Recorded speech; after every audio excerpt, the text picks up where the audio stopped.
concrètes. Je vais vous poser des questions vraiment simples avec des réponses, si c'est possible, courtes. La première, lorsqu'aujourd'hui on parle du monde arabo-musulman, ça vous dit quelque chose ou c'est une notion complètement aberrante? Alors ça aussi, c'est une question qui est liée à ce que nous venons de dire. Le monde arabe, le nationalisme arabe, l'unité du monde arabe était le cœur de la politique de Nasser. Abdel Nasser, en Égypte, qui est arrivé au pouvoir avec ce qu'on appelait les officiers libres en 1952, et aussi le Ba'ath, qui lui est parti de Syrie et d'Irak avec Michel Aflaq. Les deux ont développé une sorte de concurrence, convergence vers la proclamation de l'unité de la nation arabe avec un N majuscule, l'Umma al-Arabiyya.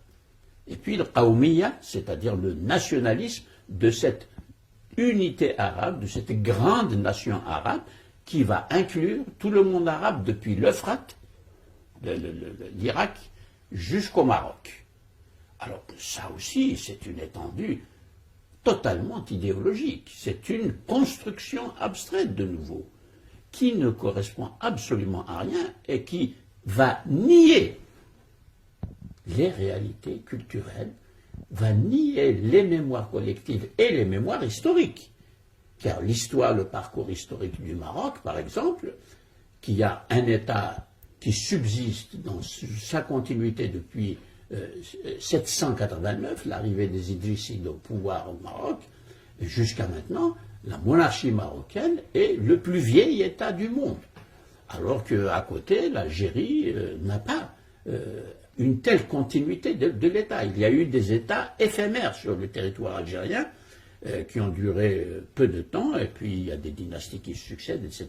On ne peut pas désigner un État avec la continuité que nous avons au Maroc. En Tunisie, il y a eu une continuité un peu plus forte, mais pas non plus au niveau de... etc. Je peux continuer ainsi. La Libye, l'Égypte, l'Irak, etc.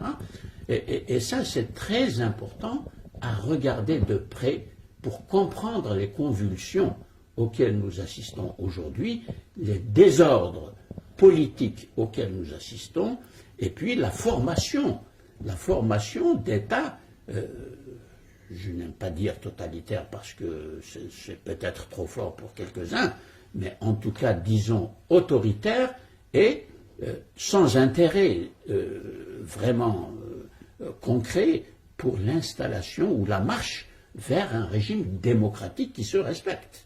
Ça, c'est général.